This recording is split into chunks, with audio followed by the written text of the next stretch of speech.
Welcome to Unapologetically Sensitive, a place to find connection, a sense of belonging, and community, where you can learn, relate, laugh, and maybe even live a bolder, brighter life. I'm your host, Patricia Young, licensed clinical social worker. The information in this podcast is not a substitute for help from a licensed mental health professional.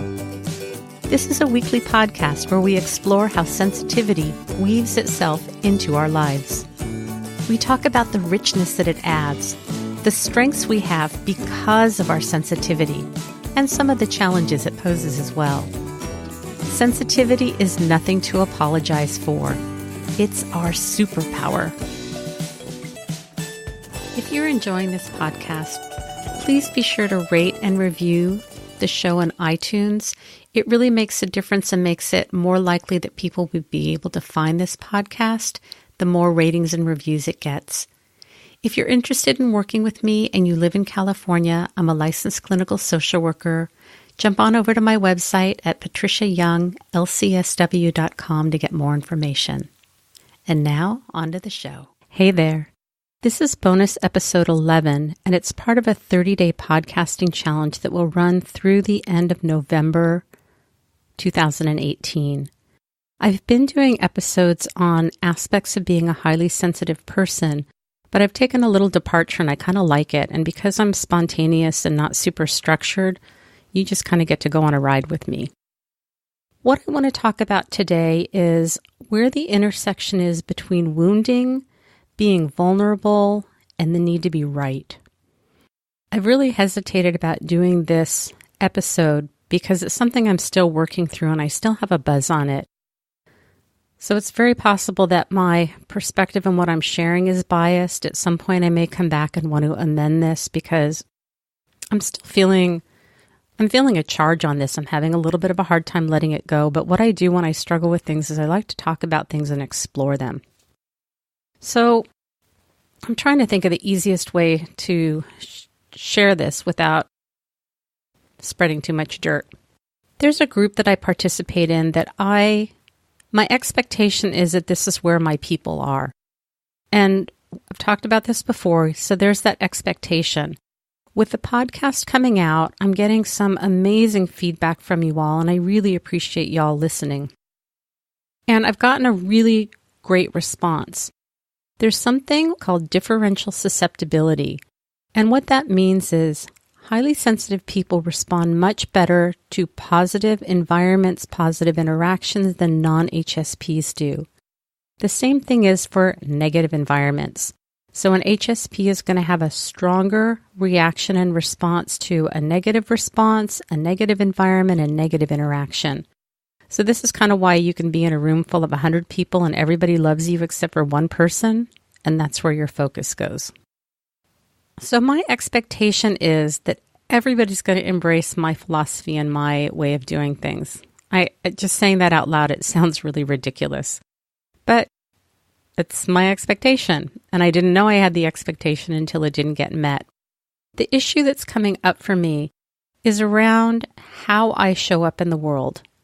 And my history is about playing very small, trying to blend in, not wanting to make waves, not wanting to create conflict. The way that I got validation was by figuring out how I could help people because that gave me a sense of connection.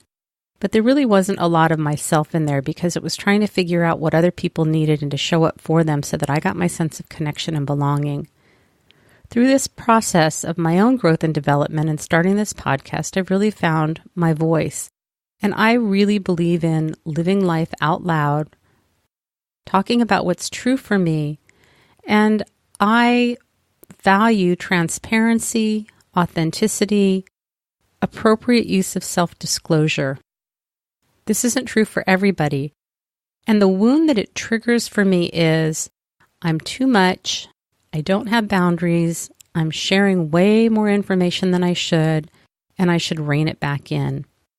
And as I've shared before, that when people are not outwardly expressive about how they feel about me or what I'm doing or my content, based on my history, I read that as disapproval. Sometimes it's right and sometimes it's wrong.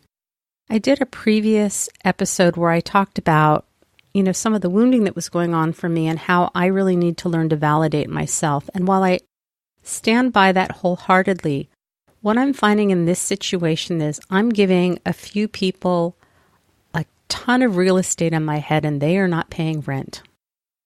When that happens, I know that that's about wounding. And what comes up for me is I really want to be right. I want to make it an issue about being right and being wrong. Obviously, I want to be right and I want them to be wrong. If it was something that I didn't have a charge on, then I'm usually like, hey, everybody gets to choose what works for them and there's not a problem. And why I know this is an issue is because I've been overly focused on, the few people that I feel like are not giving me the feedback and validation that I want. It's not their job. And I get to choose the people that I allow to be close to me in my support circle. And because I like engagement and connection, the people that I'm going to choose to allow to be in my support circle or support system are also going to be able to provide that back for me. So we're talking about choice here, not controlling everybody in the world.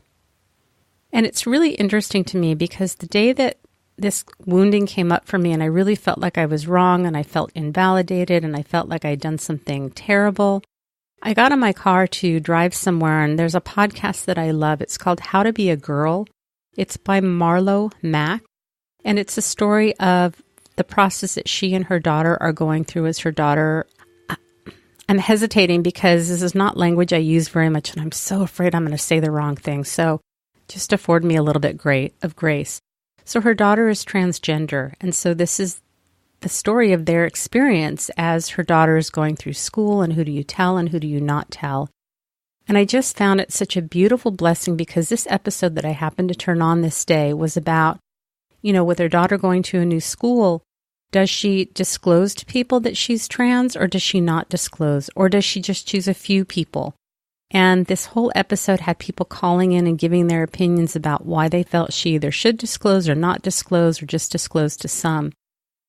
This resonated so beautifully with what I was experiencing. It's that whole concept of the belief of how do we show up in the world and how much of ourselves do we choose to show to people.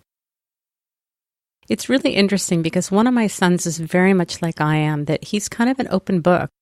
And anytime he says or does something, I ask for his permission. Can I share this on the podcast? Can I share this on Facebook? And he's like, yeah, it's fine. Don't even worry about it. I love that about him because I just feel like he's really okay allowing people to see him the way he is. It's also one of the reasons why I loved having Matt on the show because that's just how Matt is. Like what you see is what you get. So it was just such a blessing that day because I got in my car after this incident and I felt incredibly wounded and bad and wrong and felt like, I was too much and I have no boundaries. And then to have an opportunity to listen to lots of people give their reasons of why they feel like either you should keep everything close to your heart and not trust anybody, or the other side of it was, and obviously I have a bias here, is why secrets are dangerous and why they're harmful. I'm not taking a stand on whether people should disclose whether they're trans or not. That is not my fight to have.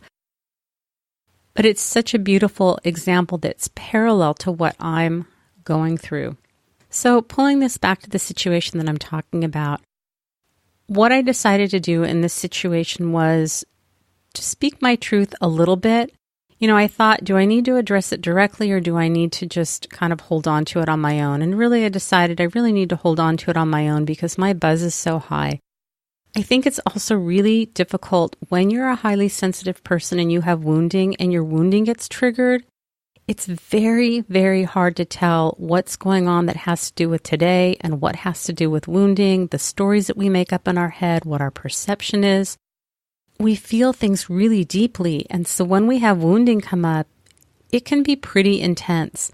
I often tell clients that if you're having a situation where your reaction should probably be a 3 or a 4 and your reaction is a 10, there's a really good chance that this has to do with a reaction from your past. If you have a 10 reaction to a 2 or 4 situation, you're being triggered. And I know in this situation that it's triggering my wounding.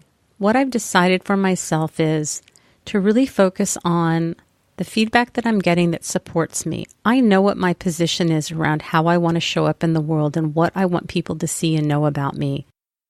I am going to have those wounding thoughts. I don't know that they're ever going to go away, but I can make a choice about how do I choose to show up in the world and where do I choose to get my support. The gremlins are going to come up. The negative thoughts are going to come up. I'm still going to have that you're being too much, you're sharing too much, you're being too vulnerable. Who do you think you are? I can acknowledge it and I can say, I choose to live my life out loud today. There may be some negative ramifications. If there are, I'll deal with it when it comes. But I think that it's so important for us to really allow ourselves to state out loud what our truth is and how we want to live, and to move forward doing that. That really feels very inarticulate to me. I really want to end with a bang. If there are areas in your life where you're feeling like you want to show up in a way that you haven't been and you feel fearful, or the voices are telling you not to, or your history is telling you not to, I'd really invite you to get curious and mindful about it and just see what's coming up for you. What is it that you're wanting? What's holding you back? Do you have people that can support you in this? Because I'll tell you, I have a very small group of people that I would not be here doing what I'm doing today because these people hold me up on a daily basis when I struggle. We support each other. We encourage each other. We talk about things when they don't go well. This is my tribe. And without these folks, I wouldn't be here doing what I'm doing today. So I feel incredibly blessed to have these folks standing with me. I support them and they support me. But what is it that you're wanting in your life and what do you need to move forward? And if you're in a place where you know and you cannot do it, that's okay too.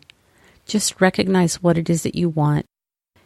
Often all we need to do is take one little step, or if we're resistant or we're not ready, that's okay too. We've got to pull in that self-compassion because everybody is in a different place along their process. And I really wasn't planning on sharing this, but I don't know, it feels like it's relevant. Maybe it's not. You tell me. It took me 14 years to get my bachelor's degree. I got married, I got divorced, I changed my major 57 times. In retrospect, I can see that being a highly sensitive person, I couldn't take a full course load. It was just too much. I was supporting myself through school. My perfectionism, if I thought I was going to get a C in a class, I'd drop it. So I ended up with 2 associate's degrees. It took me 14 years to get my bachelor's degree. When I did go to graduate school, I was able to get in and out in 2 years, but I had a stipend, and so I didn't have to work. I had an internship when I went to school. Then when I started working full-time, I got supervision right away. In order to get licensed, you need 2 years of full-time supervision. This was the only full-time job that I had that I worked as a social worker with my master's degree. I do not do well with paperwork, and I did not register to be an associate while I was getting that supervision. So when I left that job after 2 years, I couldn't count any of those supervision hours. So it took me 8 years to get my license. And then with this podcast, I purchased the course for the podcast in May of 2017, and I sat on it. I sat on it for, I think, 17 months until I launched. So especially as highly sensitive people or sensitives or creatives, however you consider yourself, I talk a lot about being a highly sensitive person because that's what my specialty is, but you don't have to fit into that box. I talk to a lot of HSPs and we all tend to take longer doing things. We need more time. We're thoughtful. We think about things. We cannot take the same schedules that other people do. And we tend to beat ourselves up. But what I know is other things are happening in the meantime while we're, quote, waiting for whatever it is to finish. So it took me longer for all of these things. But you know what? At my age right now, at 55, I'm a seasoned therapist who really knows a lot about the things that I do. I don't mean that to boast or brag. All of the experiences that I've had up until now have gotten me to where I'm at. It may not have happened as quickly as I would have expected, but in the end, looking back, the timing was just perfect and it was beautiful. That's where that self-compassion comes in, and to just trust, even though it may not look the way we want it to, maybe there's something even bigger going on. All right, I hope you found this helpful. Have a blessed day.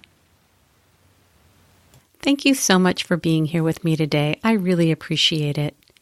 If you want to get any information about the show, the easiest thing to do is to go to unapologeticallysensitive.com. You can find the episode you're interested in and click on it, and the show notes will be there. If you want to get in touch with me, my email address is there as well. We have a Facebook community by the same name, Unapologetically Sensitive. I would love to have you join. It's a place where I'm hoping that we can connect, I can get to know you, and get a sense of what content you're looking for, how I can help you and be of service. Please remember, sensitivity is nothing to apologize for. It's our superpower. Have a blessed day.